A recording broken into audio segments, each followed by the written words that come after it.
Vamos a comenzar y lo que les voy a indicar es lo siguiente. Eh, Como todos saben, escribir es un poderoso instrumento de reflexión. Cuando escribimos, aprendemos sobre nosotros mismos, aprendemos sobre el mundo en que vivimos y nos capacitamos para comunicar todas esas percepciones a los demás.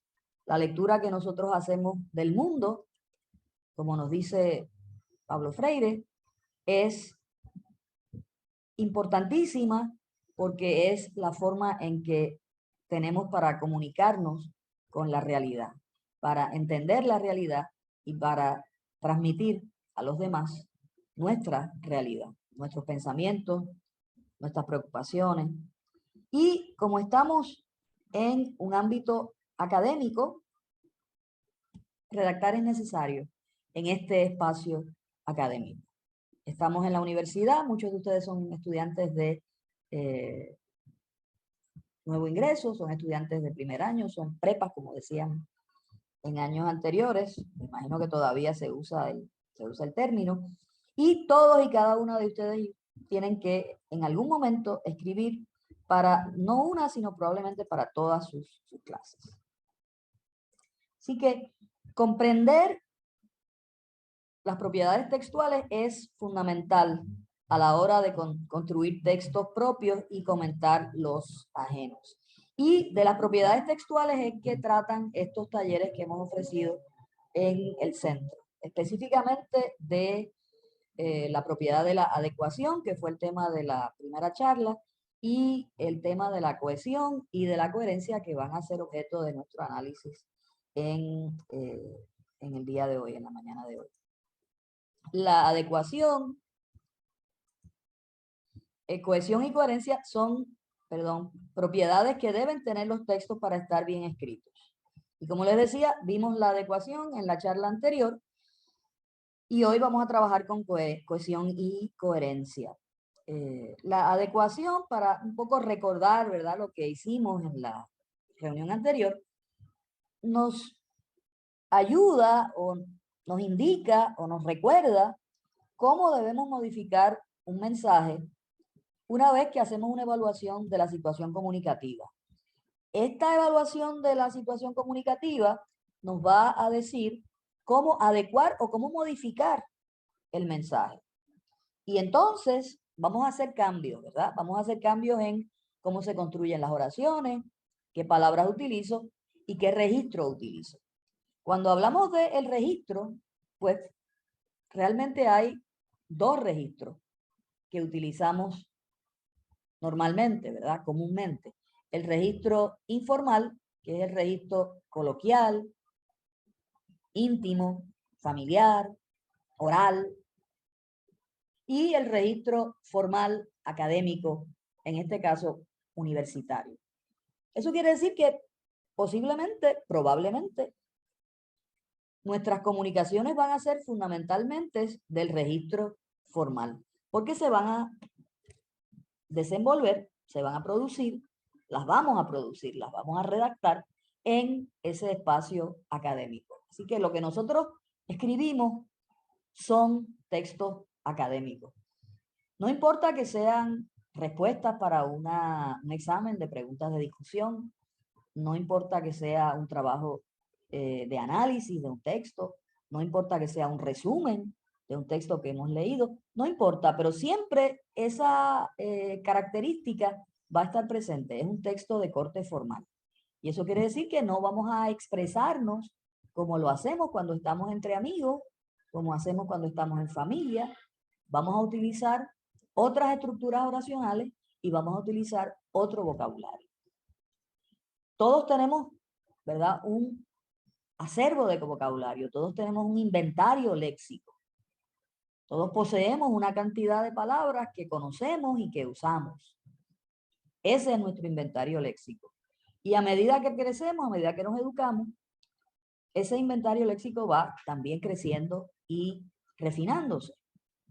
No podemos estar hablando del coso aquel que está encima del aparato ese. Esa no es, ¿verdad? Ese no es un ejemplo buen ejemplo de un inventario léxico amplio. Tenemos que recurrir a el diccionario. Decía Pablo Neruda, diccionario no eres tumba, sepulcro, féretro, mausoleo, sino preservación del idioma, fuego escondido.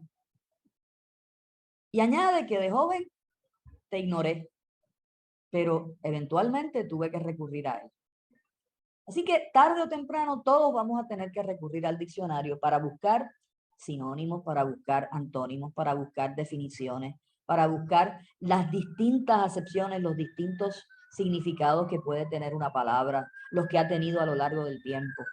Porque eso es lo que nos va a permitir redactar de una manera que demuestre que tenemos y que manejamos con un alto nivel de destreza nuestra lengua. Así que no importa cuál sea nuestra disciplina, no importa cuál sea nuestra concentración, no importa cuál sea la clase que estamos tomando, tenemos que hacer recorridos por el diccionario. Y en el presente, pues es muy fácil tener acceso al diccionario, ¿verdad? Incluso los programas para escribir tienen diccionario, tienen acceso al diccionario de la Real Academia Española, en el caso nuestro del español, ¿verdad? Con muchísima facilidad porque lo tenemos a la mano. Así que no tenemos que andar como andaban los estudiantes en el pasado con un diccionario en el maletín para buscar los significados. No, los tenemos en la computadora y estamos usando la computadora todo el tiempo. Y más aún los tenemos en el teléfono.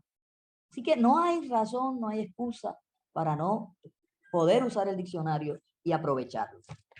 Y finalmente, ¿cómo construyo las oraciones? Bueno, de nuevo, las tengo que construir de una manera que se ponga de manifiesto, ¿verdad?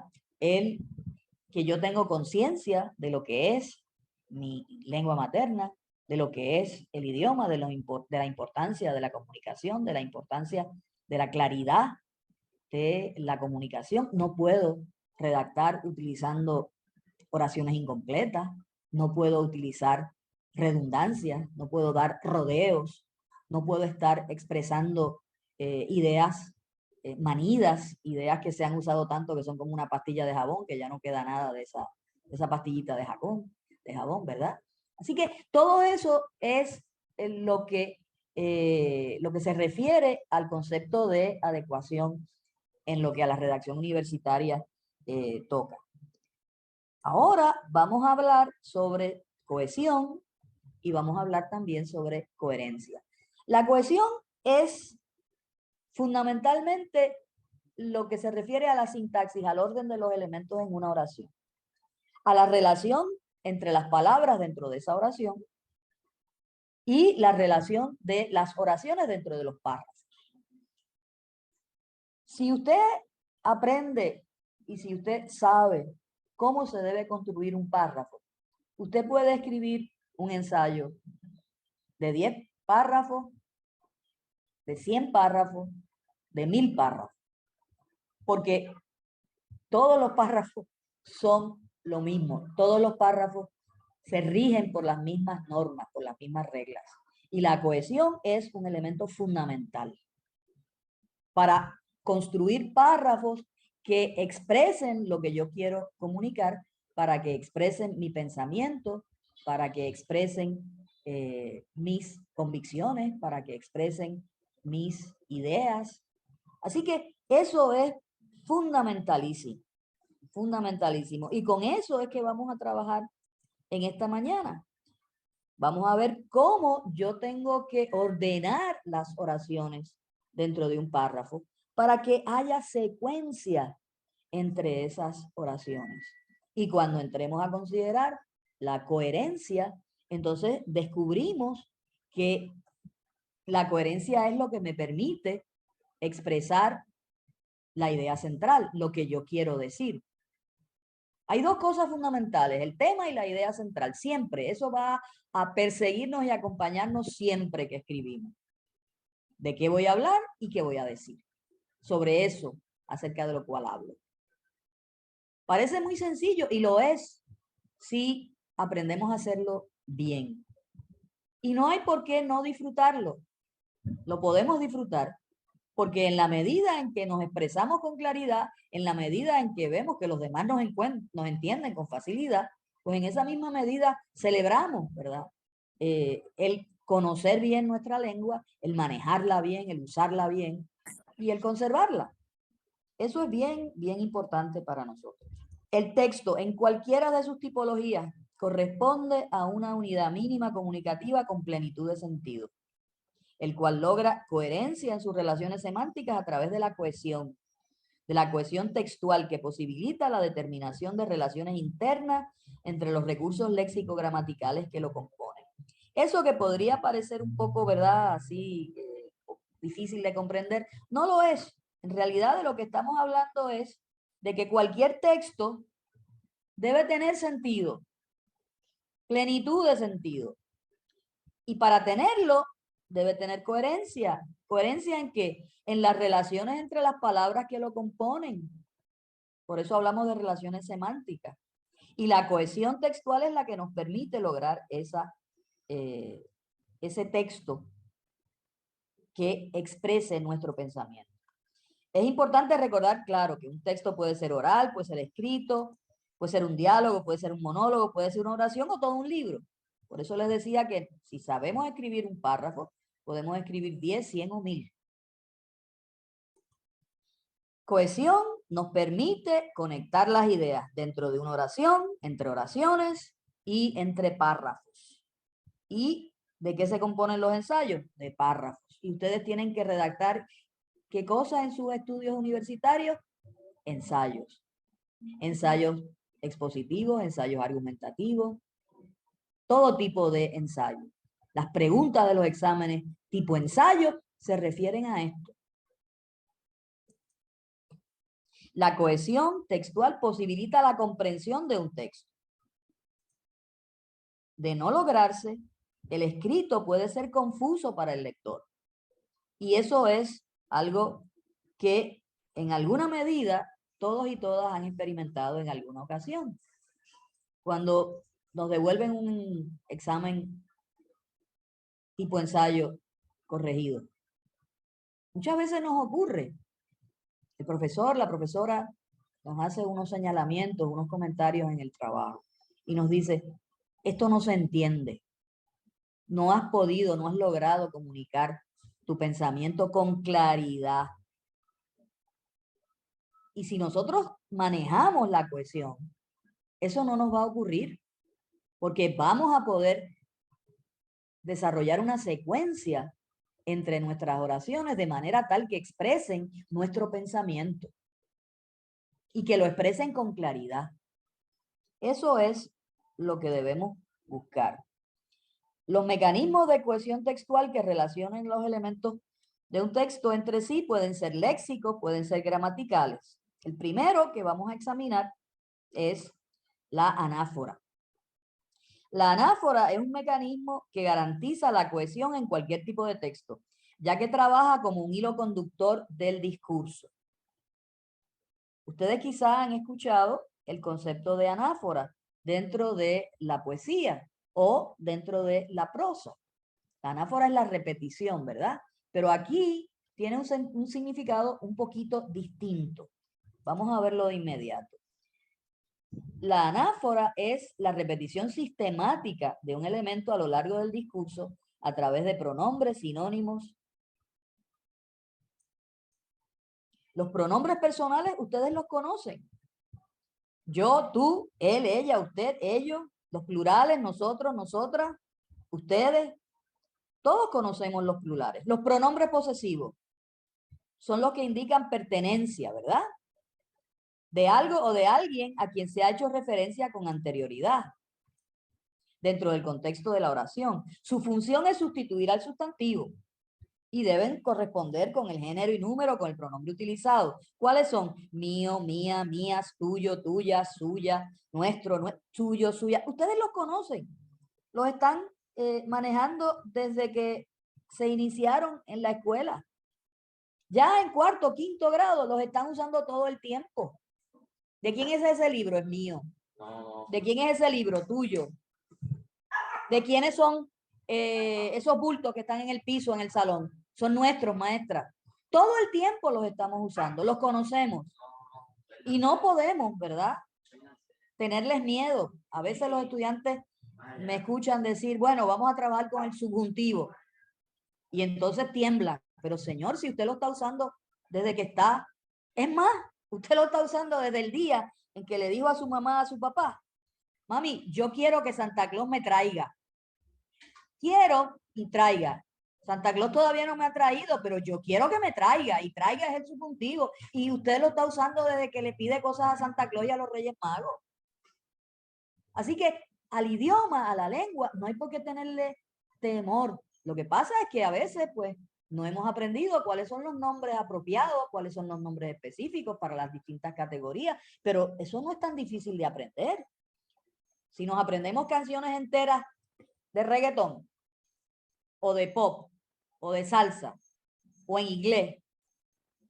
Así que eso no es nada del otro mundo.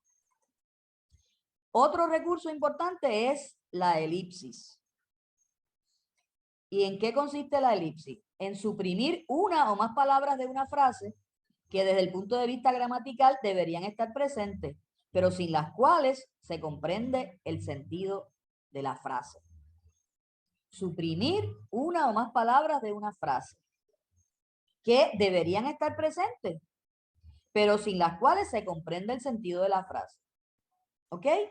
Si yo elimino elipsis, suprimir, eliminar, elidir, si yo elimino varias palabras, gramaticalmente, ¿verdad? Desde el punto de vista gramatical, esas palabras son necesarias. Pues entonces, aunque yo las elimine, se puede entender lo que yo estoy diciendo, y dentro de unos segundos vamos a empezar a ver cómo esto funciona. Aquí tienen un ejemplo de una elipsis. En esta oración, Inés se va a Orlando y yo a Nueva York. Aquí hay una elipsis. ¿Qué fue lo que yo eliminé? Pues yo me voy a Nueva York. No tengo que decir Inés se va a Orlando y yo me voy a Nueva York.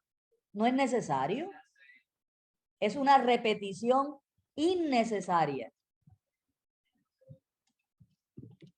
Y las repeticiones innecesarias lo que muestran es falta de una de dos cosas, de conocimiento o de cuidado. Porque hacemos las cosas con esmero y cuidado, o las hacemos sin esmero y sin cuidado. Y si las hacemos sin esmero y sin cuidado, pues eso demuestra nuestra falta de compromiso con lo que estamos haciendo. En estas oraciones, el joven que conocí ayer era mi vecino. Su amiga es muy simpática. Aquí estamos usando, ¿verdad?, la anáfora. El pronombre relativo que es referencia anafórica de el joven. El posesivo su también, porque se refiere a qué? Al sintagma nominal el joven, y establece una relación de pertenencia. Es la amiga del joven, es la amiga de él, quien es muy simpática. Esto lo usamos constantemente en el lenguaje coloquial, en nuestras conversaciones, con frecuencia, ¿verdad? Usted dice, el joven que conocí ayer, o el muchacho que conocí ayer, era mi vecino, y su amiga es muy simpática. La amiga de él es muy simpática. ¿La amiga de quién? Del joven. La sustitución la utilizamos todo el tiempo. Vamos a ver este ejemplo. Y aquí empezamos con toda esta práctica para que ustedes vean cómo funcionan, ¿verdad?, estos recursos. Y cómo ustedes los usan todo el tiempo. Por uso y costumbre. Por uso y costumbre de manejar su lengua materna. En este ejemplo, utilizamos la anáfora. Vamos a eliminar la palabra coquí y nos vamos a referir a él, al coquí, de diferentes maneras en el texto. ¿Y qué logramos con eso? Garantizamos la cohesión y producimos un texto de mejor, ¿verdad?, de mayor dominio. Nuestro fin, nuestra meta es siempre demostrar el grado de dominio que tenemos. Si yo puedo expresar una idea de 4 o 5 maneras distintas, obviamente tengo más dominio de mi lengua que si la puedo expresar de dos maneras solamente.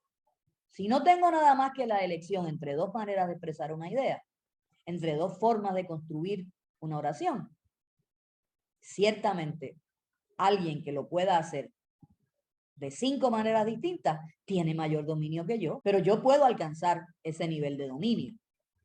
Vamos a ver qué hacemos con el coquí. Les voy a leer el parrafito, muy sencillo. El coquí es la vanguardia de la orquesta nocturna.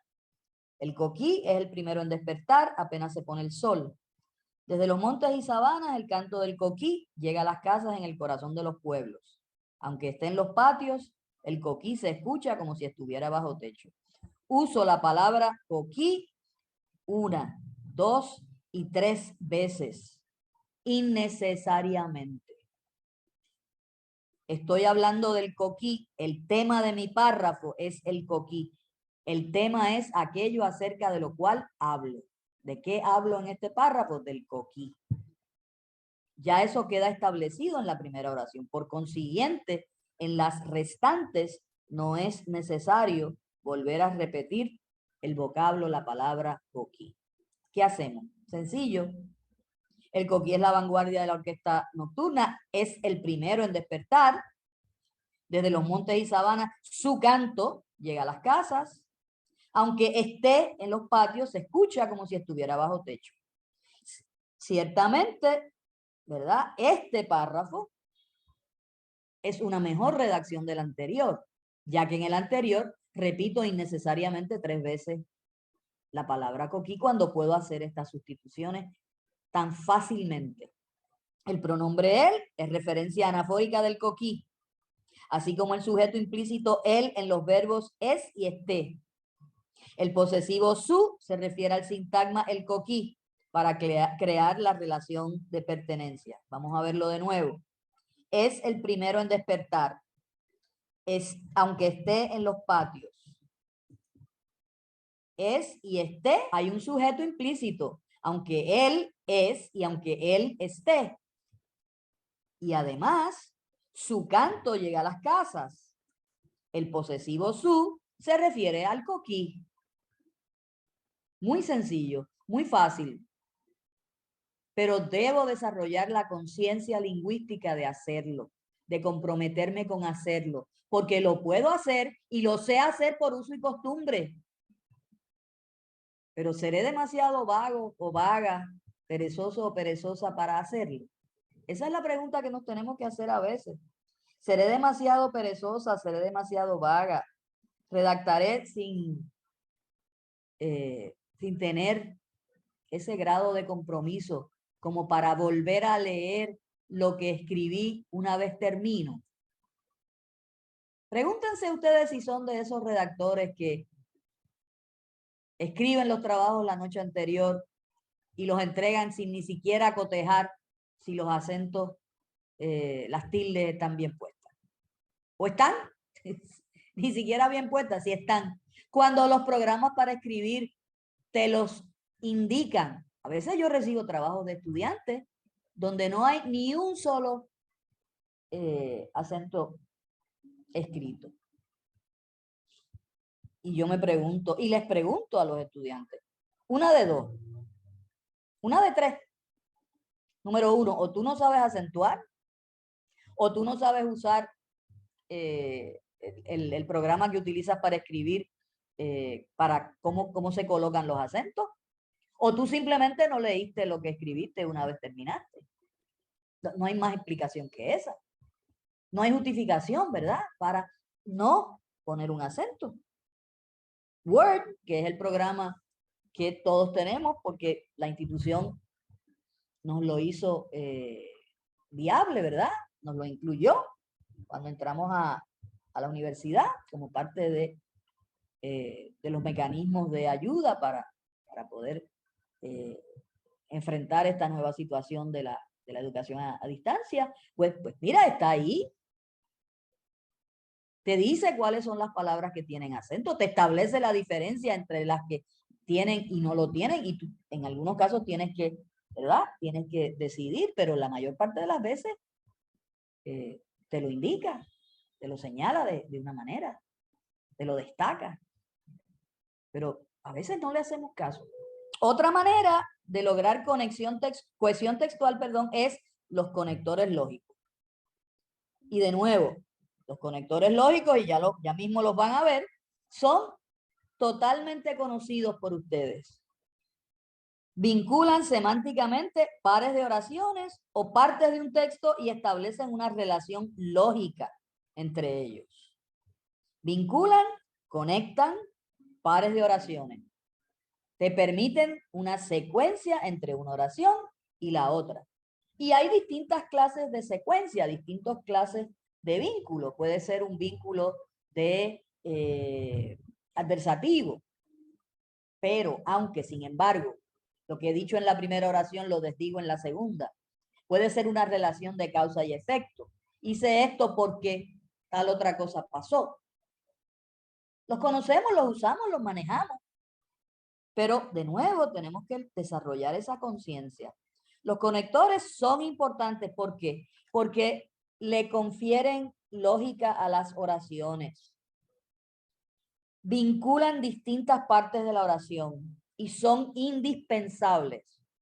Y esto es lo más importante para lograr una estructura clara y precisa. Se trata de un grupo muy variado de palabras. Ustedes los conocen. Son los adverbios. Nuevamente, comúnmente, primordialmente, principalmente, finalmente. Preposiciones, ustedes se las aprendieron en cuarto grado, a, ante, bajo, cabe, de, desde. ¿Se acuerdan? Claro que sí que se acuerdan. Las conjunciones, todas estas categorías, ustedes las manejan y las han manejado desde sus años de escuela primaria e intermedia. ¿Cuáles son algunos de los más frecuentes en español para refrescar sus memorias?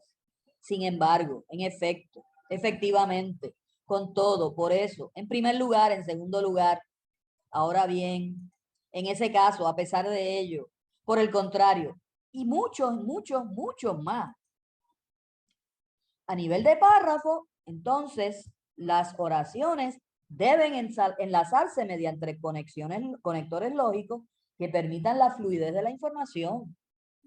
Si yo estoy construyendo un párrafo, las oraciones que lo componen tienen que estar relacionadas entre sí. Y los conectores lógicos son los que me ayudan a conectar esas oraciones entre sí, de modo que el párrafo fluya, tenga cohesión y tenga, ¿verdad?, eventualmente coherencia, que comunique las ideas que yo quiero comunicar en él. Porque en última instancia a eso es a lo que nos dirigimos, a la coherencia. A que yo tengo unas ideas que quiero compartir contigo y quiero hacerlo de la manera más clara posible para que tú lo entiendas. Vamos a ver el uso de algunos de estos conectores y lo vamos a hacer esta vez con un parrafito sobre la hoja de la coca.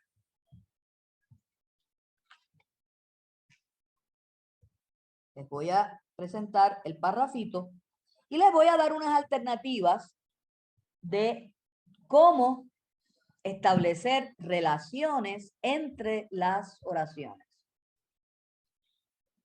Le he puesto, ¿verdad?, número a las oraciones para que ustedes puedan ver, identificarlas, ¿verdad?, con más facilidad. Y les digo, aquí hay una pequeña lista de conectores y ustedes van a seleccionar uno. El parrafito, estas dos oraciones dicen así: la fascinación por la coca es antigua. Uno de los cronistas que acompañó a Francisco Pizarro en la invasión a Perú en 1533 escribió: esta hierba es tan nutritiva y vigorizante que los indios trabajan todo el día sin ingerir nada más. ¿Cómo yo logro fluidez entre estas dos oraciones? Pues tengo varias alternativas. Por un lado, no obstante, en consecuencia y por ejemplo. Vamos a ver cuál es el que mejor nos sirve para conectar las dos ideas. La primera nos dice que la fascinación por la coca es antigua. Ok, la fascinación por la coca es antigua. Ok,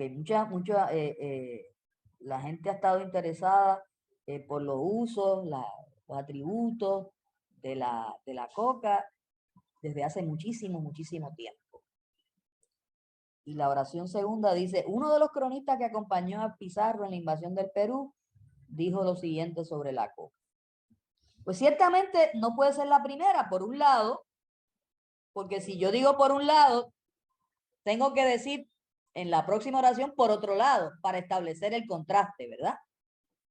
Si utilizo no obstante, pues la segunda tiene que contradecir a la primera, y en este caso vemos que no hay ningún tipo de contradicción, todo lo contrario. La alternativa C me dice en consecuencia.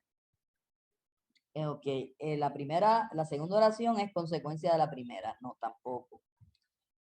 Y la última me dice, por ejemplo, espérate, eso sí me funcionaría, porque si la gente ha estado interesada en la coca desde hace muchísimo tiempo, aquí la segunda oración me da un ejemplo de ese interés manifiesto en la coca desde el siglo XVI por este señor, ¿verdad? El conquistador del Perú, Francisco Pizarro.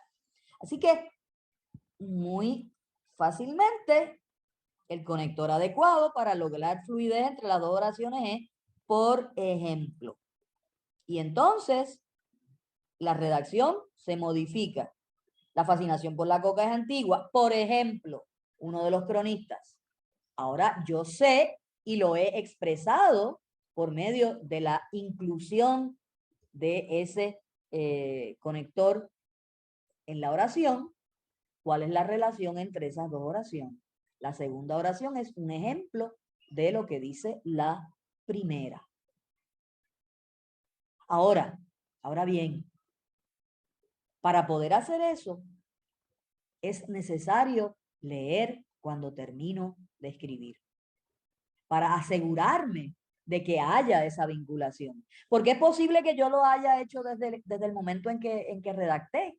Es posible que yo haya escrito, la fascinación por la coca es antigua. Por ejemplo, tal cosa. Por ejemplo, este señor Francisco Pizarro, qué sé yo, que dijo cuánto en tal fecha. Ok, pero es posible que no. Es posible que yo haya asumido que este es un buen ejemplo de ese interés por la coca y lo haya incluido como la próxima oración, sin decir que es un ejemplo. Entonces, el lector o lectora tiene que deducir, inferir, descubrir que eso es un ejemplo. No, ¿por qué? Si lo que yo quiero es que me entiendan y yo tengo que hacer todo lo posible para que me entiendan bien. Es mi trabajo redactar bien para que el lector o lectora pueda entender lo que yo estoy diciendo. Vamos a ver otro conector para lograr fluidez entre la oración anterior y la que sigue. Déjame subir esto un poquito.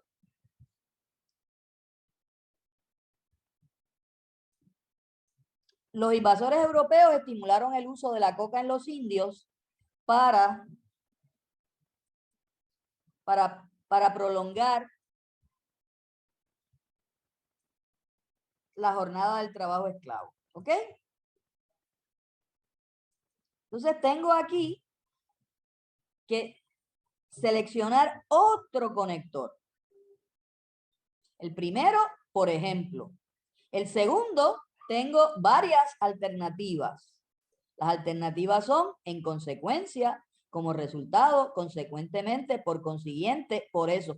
Todas estas alternativas son equivalentes. Son en un sentido sinónimo, porque todas significan en última instancia lo mismo. Una vez que yo establezco el ejemplo de lo que dijo Francisco Pizarro sobre la hoja de la coca, que esta hoja hacía que los indios trabajaran todo el día sin ingerir ningún otro alimento. Entonces, yo puedo utilizar una de estas alternativas para presentar la idea subsiguiente. En consecuencia, o cualquiera de las anteriores. Yo elegí en consecuencia. Y entonces el párrafo queda de esta manera. El ejemplo en la segunda oración y la consecuencia La consecuencia de que Pizarro dijese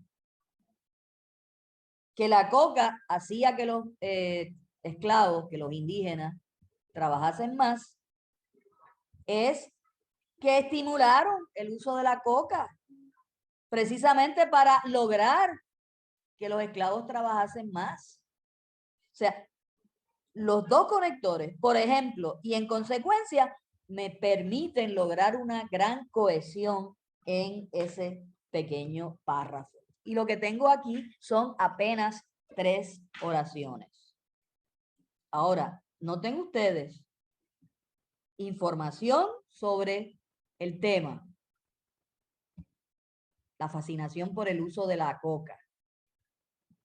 ¿Y qué estoy diciendo? Que un ejemplo de ese interés fue lo que dijo Pizarro, que los indios trabajan más si mascan coca. Y la tercera oración es la consecuencia de eso, que los conquistadores, los invasores, les daban las hojas a los esclavos justamente para eso, para que trabajasen más.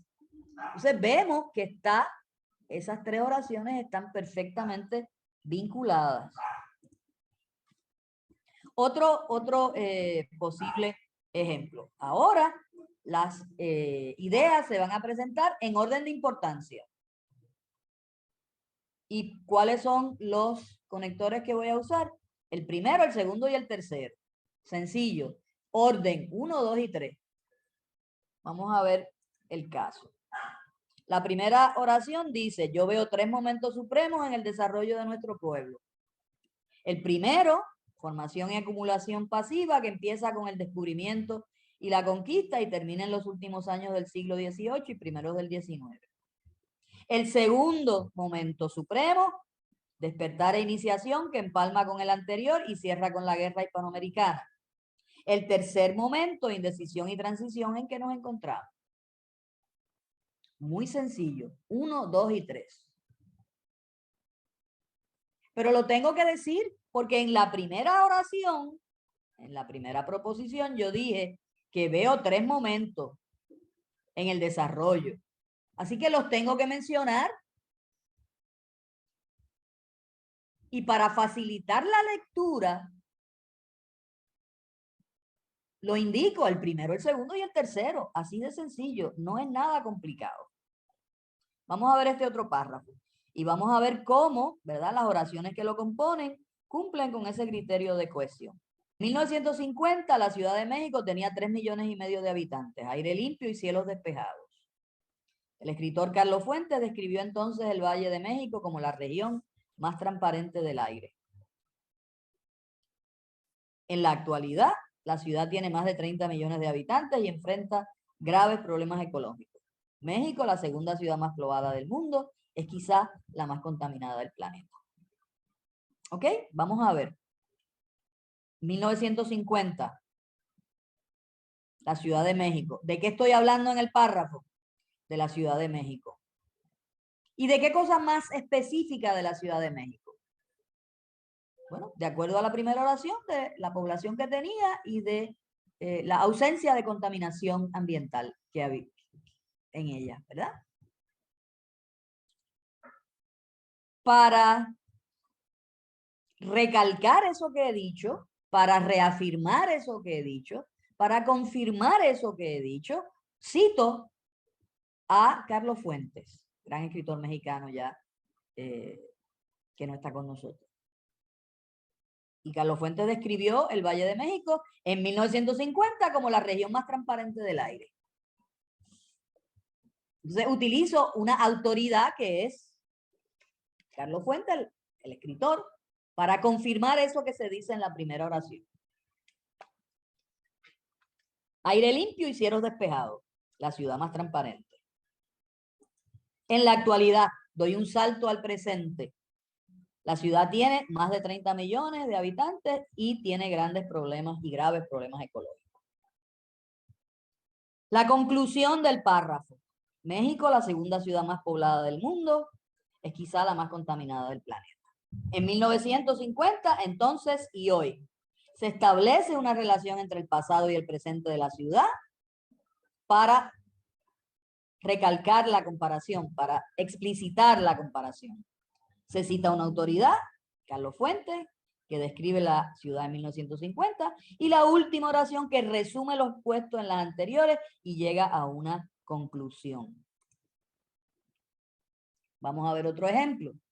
Noten que en el párrafo anterior tenemos 4 oraciones. Ese párrafo está compuesto de 4 oraciones. Noten que estoy aumentando el número de oraciones que componen los párrafos. Y noten también que en cada uno de los párrafos hay información. No son vaguedades, no son imprecisiones. Es información la que yo estoy incorporando en cada uno de esos párrafos. Cada oración está llena de información. Noten la última del párrafo sobre la Ciudad de México. México, la segunda ciudad más poblada del mundo. Ese sustantivo en aposición, la segunda ciudad más poblada del mundo, para referirnos a México, nos da información sobre la ciudad. Nos dice que es la segunda ciudad más poblada del mundo. Y luego cierra diciendo que es posiblemente la más contaminada del planeta. Así que, de nuevo, cada oración debe contener información sobre aquello acerca de lo cual se está hablando. ¿Sobre qué se estaba hablando en ese párrafo? Sobre México. Ok, otro párrafo. Este es sobre escribir a mano. Noten que estoy presentándoles párrafos de diversa índole, de diversa naturaleza, de diverso contenido, ¿verdad? Porque me interesa mucho que ustedes se percaten de que esto es válido para todo tipo de texto, ¿verdad? ¿Sobre qué se habla en el párrafo? El tema del párrafo, escribir a mano. ¿Qué estoy diciendo sobre el tema? Esa es la idea central. Y lo que estoy diciendo es que escribir a mano beneficia a los procesos mentales, mantiene el cerebro activo y el desarrollo de los seres humanos. ¿Ok? Vamos a ver cómo ese tema y esa idea central se articulan en un párrafo. Con el uso diario de la computadora, escribir a mano parece un ejercicio de la antigüedad. Sin embargo, los investigadores piden tomar más en cuenta el uso del lápiz y el papel, debido a que ese tipo de escritura beneficia mucho los procesos mentales. Noten que en la relación entre la primera oración y la segunda es una relación de adversativa. Por eso utilizo el nexo adversativo sin embargo. Aquí podría decir sin embargo, podría decir en cambio, podría decir pero. Cualquiera de los nexos que expresen la idea de que lo que se dice en esta oración es contrario a lo que se afirma en la primera. En la primera dice que escribir a mano parece un ejercicio de la antigüedad. Y en la segunda dice, mira, pero espérate. Los investigadores dicen que hay que tomar un poquito en cuenta la cuestión del lápiz y el papel. ¿Por qué? Porque beneficia a los procesos mentales. Entonces, de inmediato vemos la relación entre las dos oraciones. Si yo quito el sin embargo, si no lo incluyo, y empiezo, los investigadores piden tomar más en cuenta, tengo una dificultad en la lectura. No es que no lo vaya a entender, es que voy a pasar más trabajo para entenderlo. Y no es necesario. No es necesario ni para quien escribe ni para quien lee. Sigo a la tercera oración. Escribir a mano mantiene el cerebro activo, pues exige habilidades mentales más complejas. Estoy incorporando un dato. Y entonces cierro el párrafo diciendo, por lo tanto, los niños que no practican la escritura y escriben en computadora están perdiendo una oportunidad de desarrollar la destreza. Así que la cuarta oración es un resumen, una conclusión de las anteriores.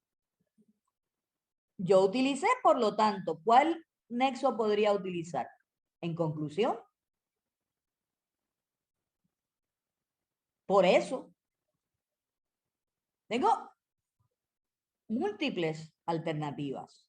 Las ideas se enlazan con nexos del lenguaje como preposiciones y conjunciones, ya lo hemos dicho. En la segunda y última oración, las conjunciones, sin embargo, y por lo tanto, enlazan y ayudan a la claridad de la expresión. Y entonces la última oración resume lo antes dicho y presenta la idea central. Fíjense que todos los párrafos tienen esta misma característica. Todos los párrafos tienen la misma característica. Introducción, desarrollo y conclusión. En apenas 4 o 5 oraciones. Pero siempre es lo mismo. Y siempre pendientes a los nexos entre las oraciones que conforman el párrafo. Finalmente, ¿verdad? Esa última oración es la que nos permite decir que se cumple con el criterio de coherencia, ya que tiene una idea central. Escribir a mano nos hace más inteligentes. ¿De qué estoy hablando en el párrafo? ¿Recuerdan? Voy atrás para que lo vean. Escribir a mano. ¿Cuál es la idea central? Nos hace más inteligentes. Inclusive lo redacté uniendo el tema y la idea central. Escribir a mano nos hace más inteligentes. Pero todo párrafo que nosotros escribimos debe tener una idea central. Debe, por consiguiente, tener coherencia. De manera que la totalidad del escrito, ya sea un ensayo de 10 o de 100 o de 1000 párrafos, tenga, ¿verdad?, esa coherencia global que busco. La comprensión de un término, una expresión o una oración depende de los otros elementos presentes en el texto. Vamos a ver este párrafo. En la fotografía hay muchos elementos que son fundamentales. La luz, la distancia, el enfoque. Este arte ha evolucionado porque la tecnología digital permitió que se produjeran grandes avances. Sin embargo, muchos fotógrafos todavía prefieren las cámaras analógicas. Aquí tenemos dos cosas importantes que debemos destacar. Este arte, ¿cuál? La fotografía. Tenemos el referente. Y luego tenemos otra adversativa. Sin embargo, se nos está diciendo que la fotografía ha evolucionado hasta alcanzar, ¿verdad?, la tecnología digital. Y la oración final dice que, aunque eso ha ocurrido, muchos fotógrafos todavía prefieren las cámaras analógicas. Y de nuevo, hay muchas conjunciones que yo puedo usar como nexo. En este caso, sin embargo. Aunque. Tengo para elegir.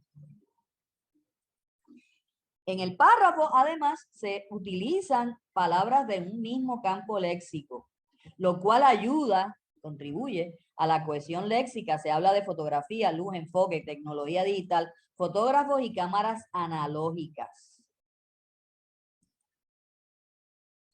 Se usa la referencia anafórica, este arte. Se usan nexos para conectar las ideas. Sin embargo, este párrafo es además adecuado para el registro formal y cumple con la propiedad de coherencia porque tiene un sentido unitario, expresa una idea central.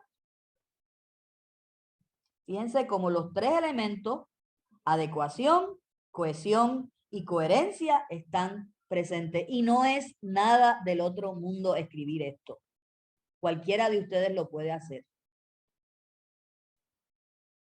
Es desarrollar y refinar esa destreza. Vamos a ver este nuevo párrafo.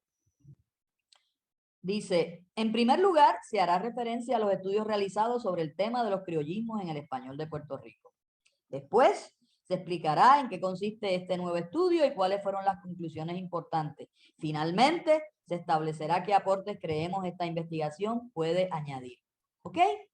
Noten que este párrafo podría ser el párrafo inicial para un trabajo más extenso. ¿Por qué decimos eso? Si ustedes leen con atención, se darán cuenta de que ese primer párrafo nos está explicitando qué es lo que vamos a hacer paso a paso en este trabajo más extenso. Lo primero, pues vamos a mencionar estudios que se han realizado sobre los criollismos en el español de Puerto Rico. Después, vamos a explicar en qué consiste el estudio y cuáles fueron sus conclusiones.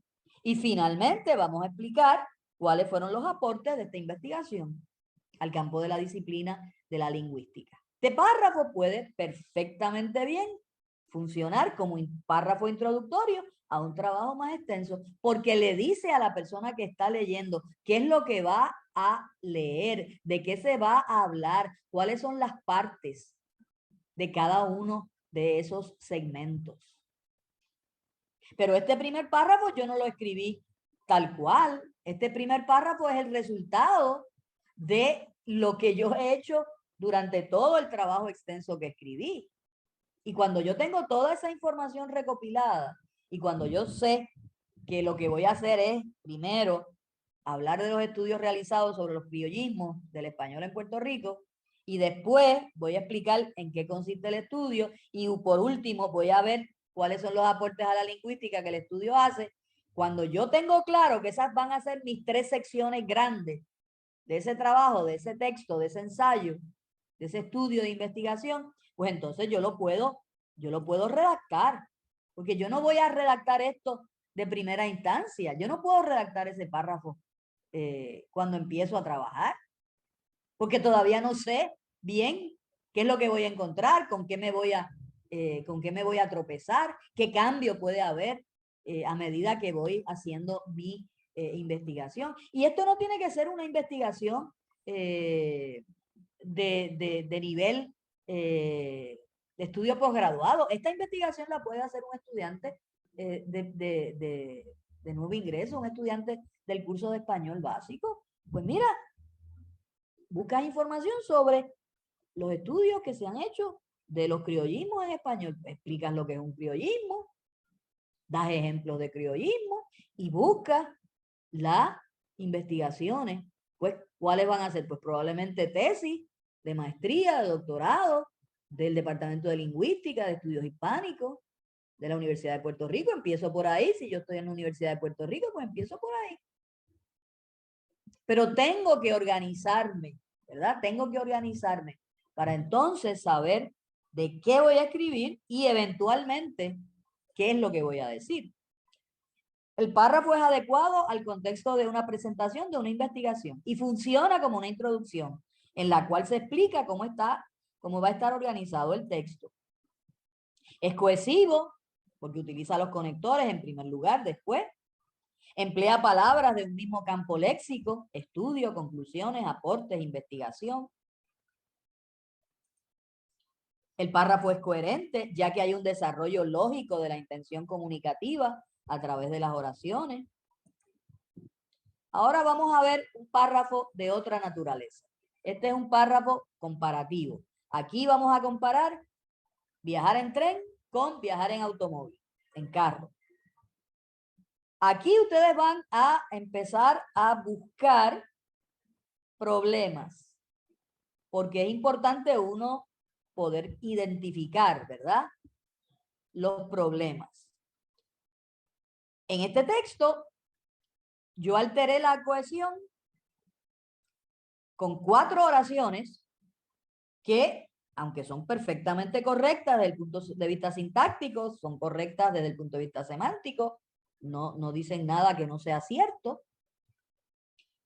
Lo que hacen, y aquí está su problema, y aquí está la razón por la cual son oraciones interventoras, porque interrumpen la idea central y no aportan nada al argumento que se quiere defender. ¿Ok? Así que son oraciones intrusas, las vamos a llamar oraciones intrusas, como en las telenovelas. Ok, vamos a leer. Viajar en tren es mucho mejor que hacerlo en carro cuando se va de vacaciones por Europa. En primer lugar, primer conector, lógico, la mayoría de los países europeos disponen de una excelente y eficaz red de comunicaciones ferroviarias. Cada año aumenta el número de turistas que elige el tren para viajar. Seguimos por aquí. Por otro lado, cuando se viaja en tren, uno se libera de la responsabilidad de conducir y puede dedicarse a leer un poco o relajarse. Además, a diferencia de lo que ocurre en el carro, no hace falta parar para descansar, ir al lavabo o tomar algún refresco o algo de comer. El avión acorta el tiempo del viaje, pero resulta más caro. Sin embargo, el carro te permite ir a cualquier sitio, mientras que en el tren debes atenerte a rutas y horarios determinados.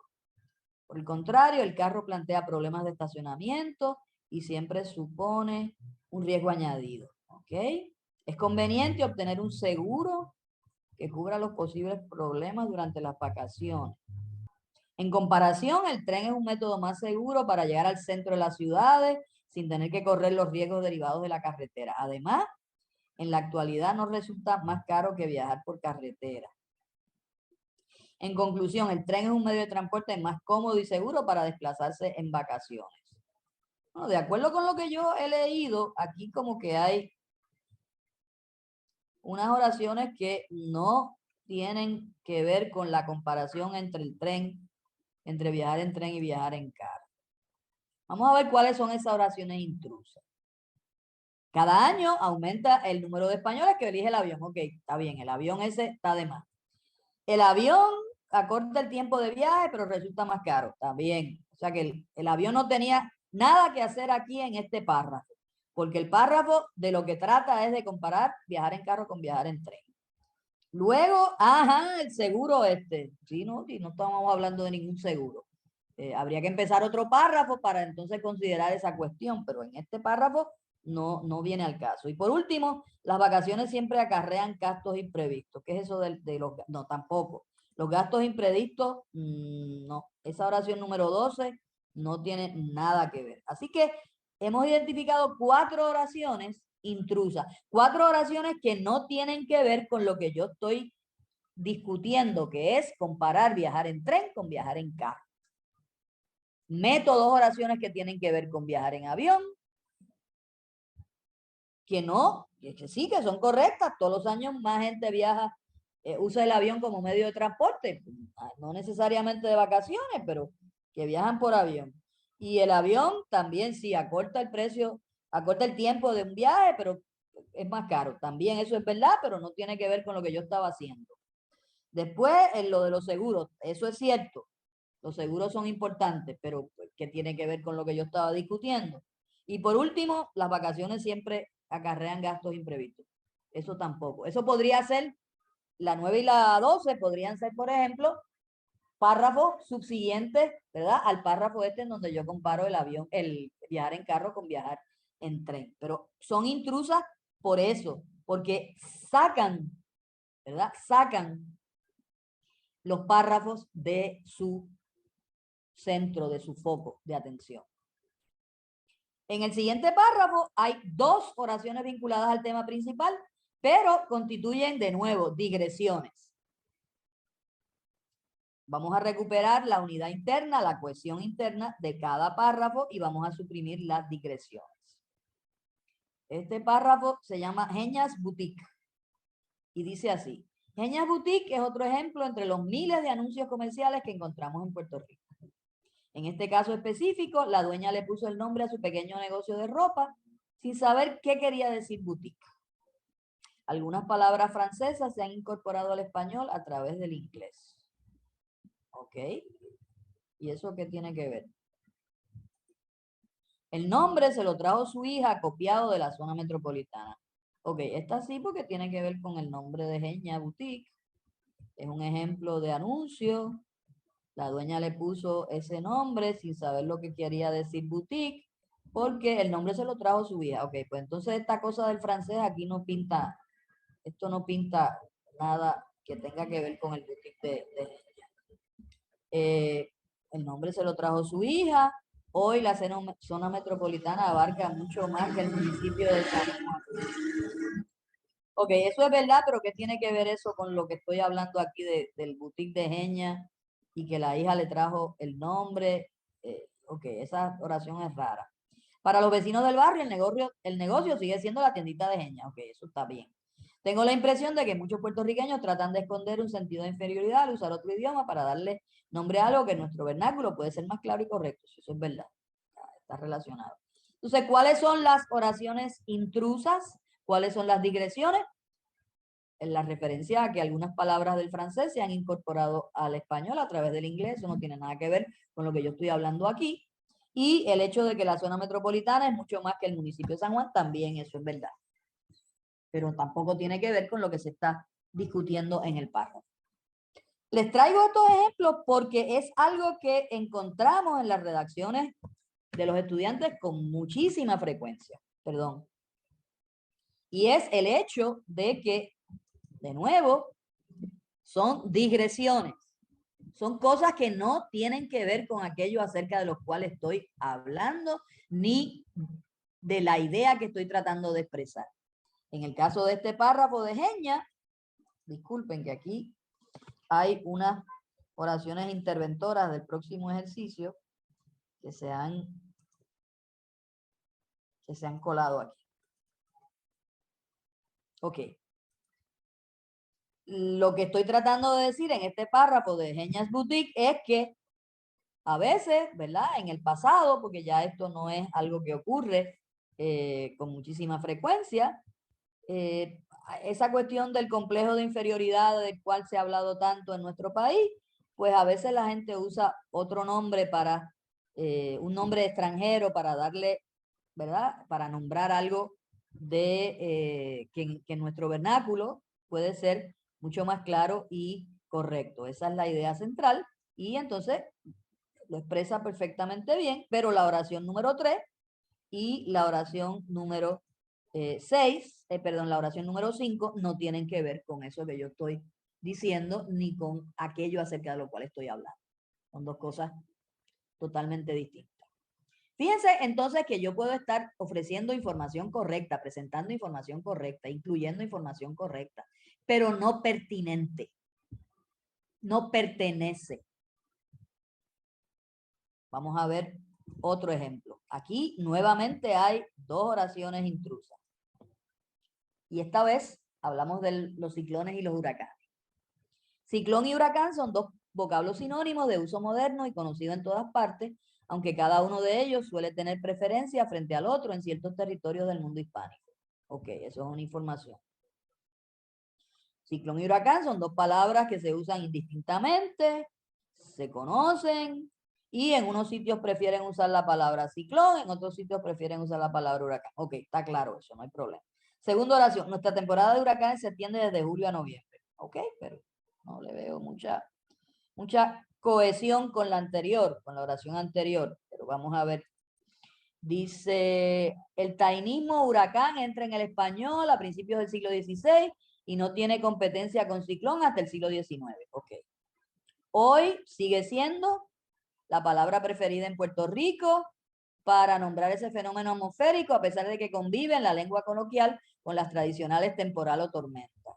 Ok, así que la palabra huracán viene del taíno y nosotros, los puertorriqueños, cuando ocurre lo que ocurre, cuando llega esto, le llamamos huracán. Ok, está bien. O sea que es la palabra preferida. Muy bien. Y la última oración, la plena temporal, sigue teniendo una gran vigencia. La plena temporal, ¿qué tiene que ver la plena temporal aquí? Hay dos oraciones que están relacionadas al tema, pero son ¿qué? Digresiones. ¿Cuáles son? La temporada de huracanes se extiende de julio a noviembre. La plena temporal sigue teniendo una gran vigencia. Esto podría tener espacio, podría incorporarse a otros o en otros párrafos, pero no en este. Por eso es que hay que leer cuando uno termina de escribir, para saber si lo que uno incluyó en un párrafo es pertinente al párrafo, si pertenece al párrafo. Si no, hay que sacarlo, pero para saber, para descubrir que hay que sacarlo, hay que leer después que uno escribe, hay que editar. No hay otra manera de hacerlo. A menos que usted sea un redactor muy experimentado, ¿verdad? Si usted es un redactor experimentado, pues perfecto, usted lo descubre y no lo hace a medida que escribe. Pero aún los escritores más experimentados, aún los redactores más experimentados, aún los columnistas de los periódicos más experimentados, aún los profesores y profesoras más experimentados, leen después que escriben. es ya parte integral del proceso de la escritura. Aquí en el próximo hay una oración vinculada al tema, pero de nuevo es una discreción. Es muy importante para mí y por eso he incluido varios párrafos para ilustrar este concepto, que ustedes entiendan bien lo que constituye una digresión. Puede ser información relacionada con el tema, lo hemos visto en los ejemplos anteriores, pero no está relacionada con el párrafo que estamos escribiendo, ni con lo que estamos diciendo en ese párrafo. Y por consiguiente lo sacamos. Lo podemos utilizar en otro párrafo si nos interesa desarrollar el trabajo, el texto por otros caminos y incluir otras cosas. Pero en ese párrafo en particular no tiene cabida. Vamos a ver este próximo ejemplo. La necesidad de alimentarse ha sido ciertamente una de las fuerzas de la historia. Okay. Las rutas en busca de la sal fueron de las primeras por donde los pueblos primitivos se movieron para crear los primeros contactos de donde surgió la civilización. Okay. El trigo, el aceite y el vino fueron grandes agentes de la historia de los pueblos mediterráneos. Por eso se creía que el vino ayudaba a mejorar la memoria. El viaje de Marco Polo está ligado a una serie de novedades gastronómicas para el mundo occidental. La búsqueda de las especies para sazonar las comidas de los potentados fue uno de los mayores impulsos de la era de los descubrimientos geográficos. El chocolate y las papas del Nuevo Mundo transformaron la vida europea. Estas últimas contribuyeron de modo decisivo al crecimiento demográfico y al desarrollo del poderío militar y económico de Europa. Ok, ¿cuáles son estas últimas? El chocolate y las papas. Ok. Muy bien, entonces, ¿cuál es la oración que rompe la unidad del párrafo? La 4, la 5, la 6, la 7, la 8. La oración número 4. Por esto se creía que el vino ayudaba a mejorar la memoria. Vamos atrás a ver el párrafo. El 1, ok, la gente siempre ha sido consciente de que alimentarse es una de las fuerzas que mueve la historia. Las rutas de la sal es un ejemplo, ¿verdad? De esa conciencia que ha movido la historia, la necesidad de alimentarse, y por consiguiente se buscan rutas para encontrar alimento. El trigo, el aceite y el vino fueron, ¿verdad?, importantes para los pueblos mediterráneos, son alimentos. Y por esto se creía que el vino ayudaba a mejorar la memoria. Por esto se creía que el vino ayudaba a mejorar la memoria. ¿Qué tiene que ver esa oración con lo anterior? Con las 3 oraciones anteriores. Se está hablando de la necesidad de alimentarse. Esa es, ¿verdad? Que la necesidad de alimentarse ha sido un acicate, ha movido, ¿verdad?, la historia. Y por consiguiente, como esa necesidad de encontrar nuevos alimentos ha sido tan importante, tan fuerte, pues se desarrollan las rutas de la sal, etcétera. Luego, el trigo, el aceite, ok, fueron importantes para los pueblos mediterráneos, pero ¿qué tiene que ver la memoria con esto? Fíjense que la oración 5, el viaje de Marco Polo, ok, Marco Polo va a Oriente y descubre todos esos alimentos, los trae. La búsqueda de las especias para sazonar las comidas, ¿verdad?, impulsó los descubrimientos. El chocolate y las papas del Nuevo Mundo cambiaron la vida de los europeos. Las papas y el chocolate, que son oriundas de América, contribuyen al crecimiento. Ok, perfecto. Todo está vinculado, pero esta cuestión de que el vino ayuda a mejorar la memoria no viene al caso. ¿Ok? Eso es lo que quiero que ustedes vean. Que esa oración no tiene nada que ver con lo que se ha estado discutiendo. ¿Qué tiene que ver la memoria? No se habla de eso. ¿Se podría hablar en otro párrafo? Quizá, tal vez, es posible. Depende de por dónde vaya el texto en su totalidad. Pero en ese párrafo en particular no va. No tiene espacio, no tiene lugar, no tiene cabida. Y la mención que hice, ¿verdad? Al chocolate y a las papas, estas últimas, el referente de estas últimas es precisamente las papas y el chocolate. Aunque cohesión y coherencia son dos conceptos muy similares, es importante reconocer la diferencia entre ellos. La cohesión se encarga de unir las palabras, unir las oraciones del texto a través de recursos lingüísticos. Es decir, posibilita la coherencia.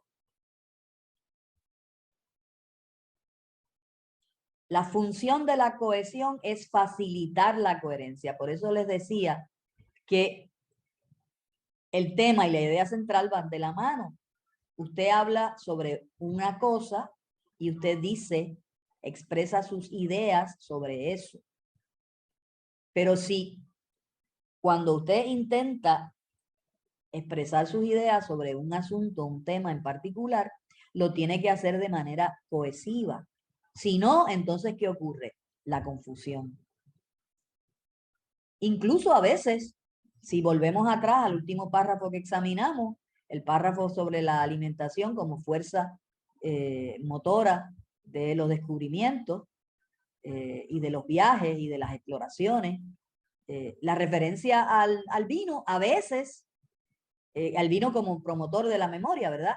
Esa oración intrusa, yo la he visto convertirse en lo que un estudiante llama la oración más importante del párrafo, la oración rectora del párrafo, la idea central del párrafo.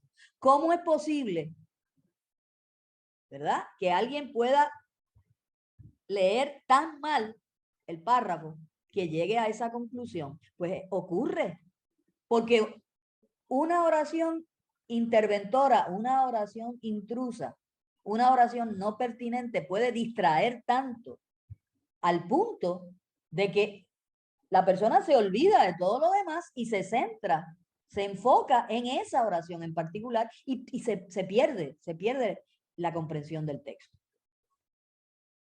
Por eso es que es tan importante saber exactamente qué es lo que se puede y se debe incluir y qué es lo que hay que eliminar. La coherencia se refiere al significado del texto en su totalidad, abarcando tanto las relaciones de las palabras con el contexto como entre las palabras en el interior del mismo texto. La meta de todo redactor es que su texto sea coherente, que tenga coherencia global, que exprese una idea central. Y cuando ustedes lean con atención y cuando refinen todavía más sus destrezas de comprensión de lectura, van a descubrir que hay textos en los que los autores repiten, reiteran la idea central casi en cada párrafo. Y cuando usted saca las ideas centrales de los párrafos, va descubriendo eso. Va descubriendo que, mira, en el párrafo primero dijo esto. Adiós, pero si volvió a decir lo mismo en el párrafo segundo, pero de una manera un poquito distinta. Pero si lo volvió a decir en el párrafo 4. Si lo volvió a decir en el 6. Y vamos descubriendo, ¿verdad? Que esa idea central que aparece y reaparece y se repite es justamente la idea de la totalidad del texto. Es la idea rectora de la totalidad del texto. Vamos a ver aquí en este párrafo, y ya estamos casi por terminar, que tiene oraciones cohesivas. Sin embargo, es incoherente, porque me interesa que ustedes vean, ¿verdad?, la diferencia entre la cohesión y la ausencia de coherencia. Porque un párrafo puede ser muy cohesivo, pero sin embargo, no es coherente. Vamos a ver este párrafito y lo van a entender de inmediato. Aunque Juan no estuvo en la fiesta, su presencia se sintió toda la noche. Él siempre fue buen alumno, aun cuando sus notas variaban constantemente. Además, sus movimientos rítmicos siempre me inspiraban a bailar. Espérate, ¿cómo es esto? Este párrafo tiene anáfora. Su presencia, ¿es la presencia de quién? De Juan. Ok, chévere. Utiliza un conector, además su movimiento rítmico, ok. Pero ¿qué es lo que no tiene este pequeñísimo párrafo de 3 oraciones? No tiene coherencia. ¿Qué está diciendo en conclusión ese párrafo sobre Juan? Nada. Él no fue a la fiesta, pero su presencia se sintió. ¿Por qué se sintió? Ahora me hablas de que él era buen alumno, aunque las notas de él cambiaban y variaban. Ok, está bien, pero ¿y qué tiene que eso que ver con la oración anterior? Además, sus movimientos rítmicos no siempre me inspiran a bailar. Ok, Juan baila de manera extraña. Lo único que tienen en común las 3 oraciones es Juan. Nada más. Pero no sé qué me está diciendo sobre Juan. No hay una idea rectora, no hay una idea central rectora. Hay un tema, sí, Juan. Hay anáfora, se utiliza la anáfora perfectamente bien. Hay conector, pero nada más. No me conduce a nada. No me expresa ninguna idea.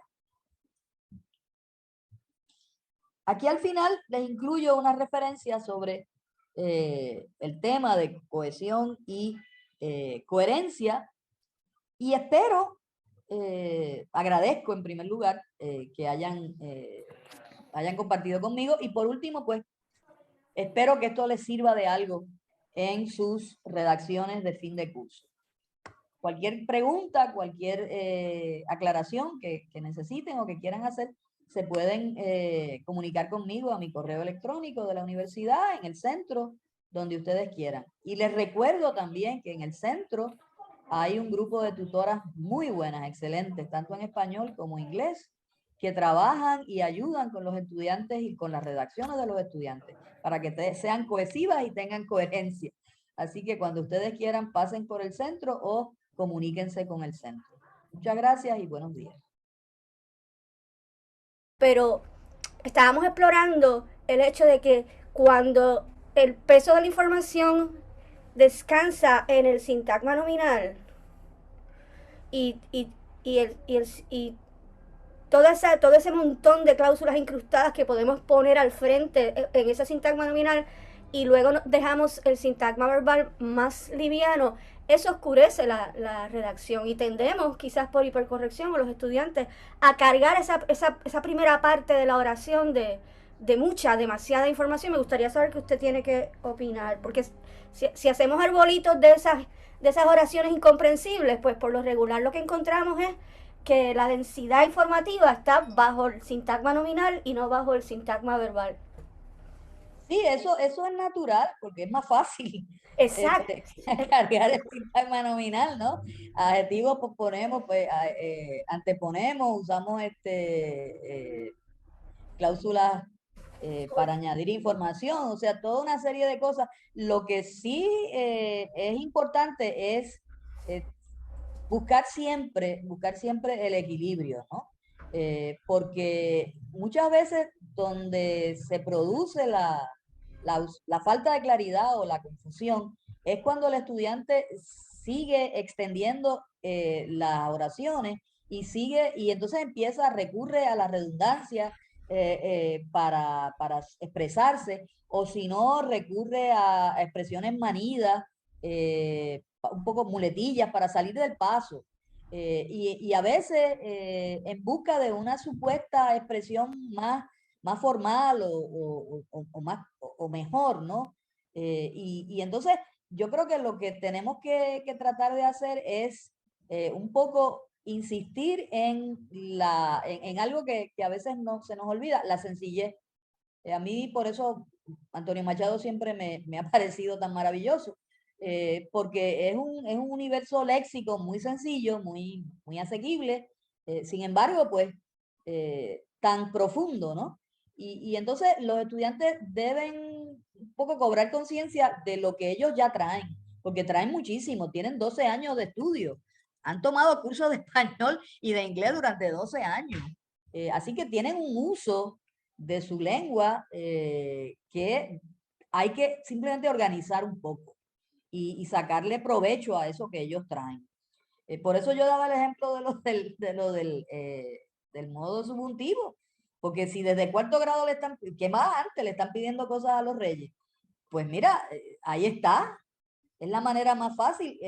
Y si uno le presenta una oración al estudiante en donde le dice, bueno, ¿qué verbo tú utilizarías aquí? Ellos perfectamente bien utilizan el subjuntivo. Lo que pasa es que se olvidan de ponerle el nombre, la etiqueta, de clasificarlo, de ordenarlo en su memoria de mediano y largo alcance en esa categoría. Es simplemente un poco de organización mental también, porque hay mucho caos. El estudiante a veces salta de la A a la Z sin darse cuenta. Y en esos saltos es que vienen los elementos de intruso. Y por eso para mí es tan importante insistir en la cohesión, pero claro, sin olvidarnos de la coherencia, porque en última instancia lo que importa es eso, lo que tú estás diciendo.